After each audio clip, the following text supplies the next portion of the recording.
Okay, so this goes under the more than one way to solve a problem. So if you remember in the last video, our problem was this. This is what we were dealing with. The density of dinitrogen oxide at 1.53 atmospheres and 45.2 degrees Celsius is blank grams per liter. So another way to approach that problem, and I would recommend watching the first video in this series before you try to go do this one. But after you've done it with the ideal gas equation, there's a thing known as the modified ideal gas equation. And so the modified ideal gas equation, it replaces the moles with any sample mass over the molar mass. So I usually refer to them as little m and big M. Little m is the sample, and big M is the molar mass. And the sample mass can be bigger than the molar mass or vice versa. It's just that this is the smaller m because it's not any certain number, whereas the molar mass is defined as what we add up from the periodic table. So you replace the moles with the sample mass over the molar mass, and that's essentially doing a little Avogadro's ratio within the equation. So PV equals nRT becomes PV equals sample mass over molar mass times RT. Now, a lot of times what you're going to see is that rearranged for the molar mass, and you find the molar mass of an unknown gas. That's fun to say. With that, and I'll show you that sort of at the end of the video. But in this case, we're wanting that little m, and so I rearrange the equation by multiplying both sides by m. That gets me MPV, which used to be a minivan you could buy, and I really liked. I wish I had one, but oh well. Wife won't let me drive a minivan.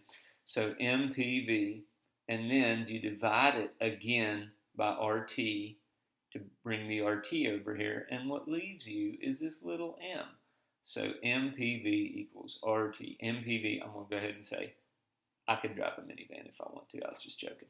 So anyway, you plug in the molar mass, the pressure, the volume, which we have decided is easy. Since density is per liter, you think about that as per 1 liter. So we use 1 liter for the volume, 0.0821 with the unit there for our R and Kelvin. And I multiply it out and divide it out, and I get, again, 5.28 grams, which is the same answer from the last video.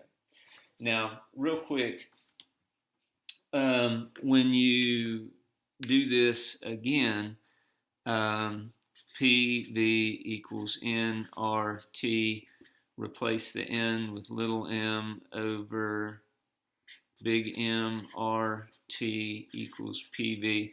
So you just multiply everything by the molar mass, which gives you MPV, there it is again, equals little m RT. But if you want the molar mass this time, you just divide both sides by PV.